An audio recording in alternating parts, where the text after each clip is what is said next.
Hi everyone, my name is Jharna and welcome to my channel Jharnalist, which is all about making life easier, healthier and happier for both kids and parents. Now today's video is a little informal. I will be giving you all a tour of my twins' bedroom here in Bangalore, India, and along with it some organizational tips and ideas that have helped me, and I hope they help you in the bargain as well. But before that, don't forget to hit the subscribe button and the bell icon to stay with me. Children's rooms. Now what can I say? They are very tough to keep organized and tidy, given that there is limited space and a whole lot of things to accommodate. Almost every child has an abundance of clothes and toys and books. And what makes kids' room organization even more trickier is the fact that they're constantly outgrowing things and they need new things as well. This tussle between wanting a room to store a lot of things and also serving a lot of purposes is something we have dealt with when it comes to my boys' room. It needed to be a place where the kids could sleep, study, play, keep their clothes and toys and books.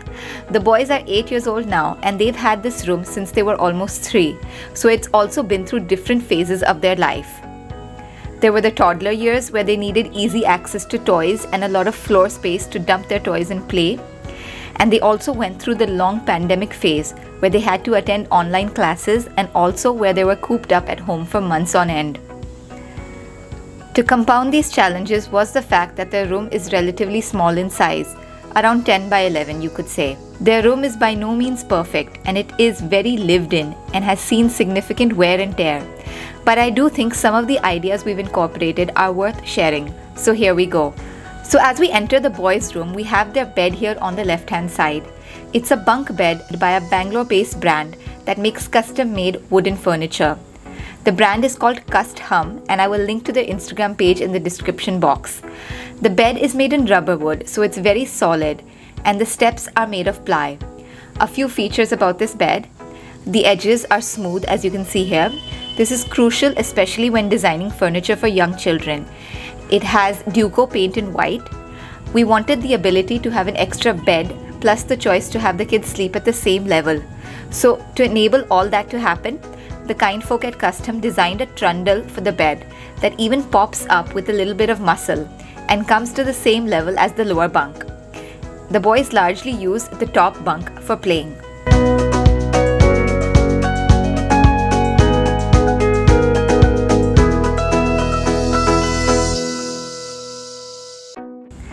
For the bed sheets, I use only fitted sheets, and since the mattress widths are of a non-standard size, I get these fitted sheets custom sized by a brand called Trans, and I've been ordering from them on Amazon for years now. Some additional features of the bed are the bookshelf that we had asked to be incorporated in space that would have otherwise gone to waste, and pull-out drawer steps where the boys store a lot of their toys based on categories like superheroes, pretend play costumes, train set, and more. So earlier the boys had a large toy organizer which we would move around in their room. This was convenient when they were toddlers and they needed easy access and visibility to a lot of toys. It had buckets that you could pull out, wash and clean. Now we've done away with that, and in addition to the bed step drawers that you saw, the boys' toys are categorized and stored in these IKEA bins called Samla. You can find these in my IKEA haul video. They're very easy to use because they're clear, so the contents are always visible. Their Lego sets, which they use on holidays, are stored in a drawer in the master bedroom, and most of their board games and card games are stored in an overhead shelf in their wardrobe. For books alongside the bed bookshelf, they have this long bookshelf which has most of their collection stored.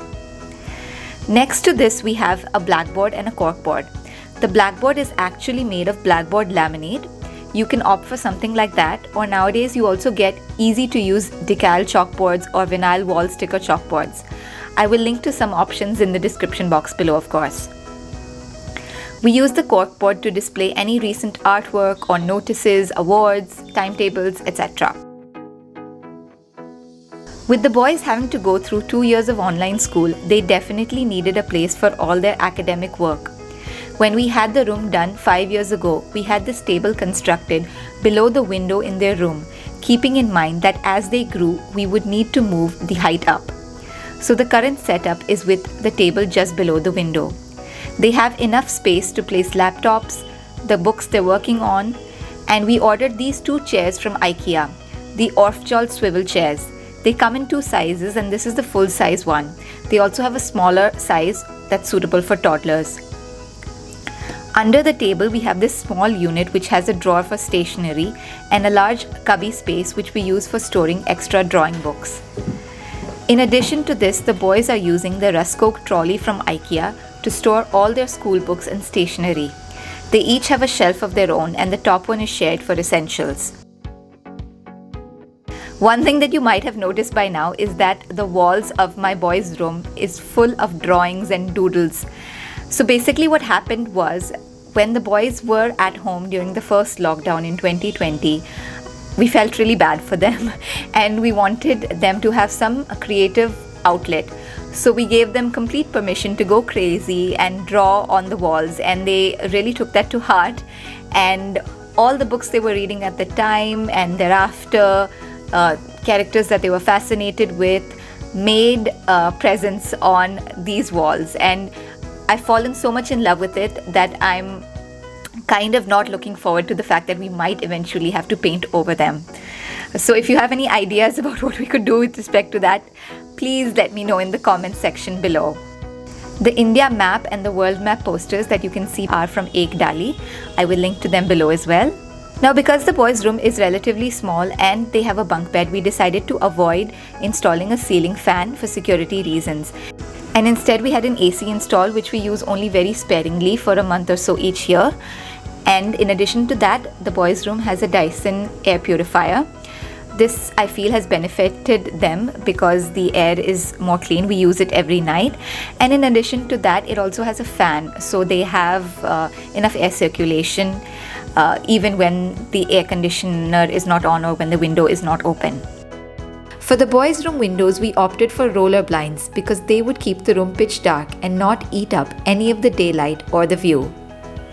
The boys' room has wardrobe space on either side of the window in the form of a hanger section on each side, a shelf above these hangers, and for the overhead shelf, I've used IKEA's Scub organizer, which has a handle that helps me pull it out easily and organize their accessories.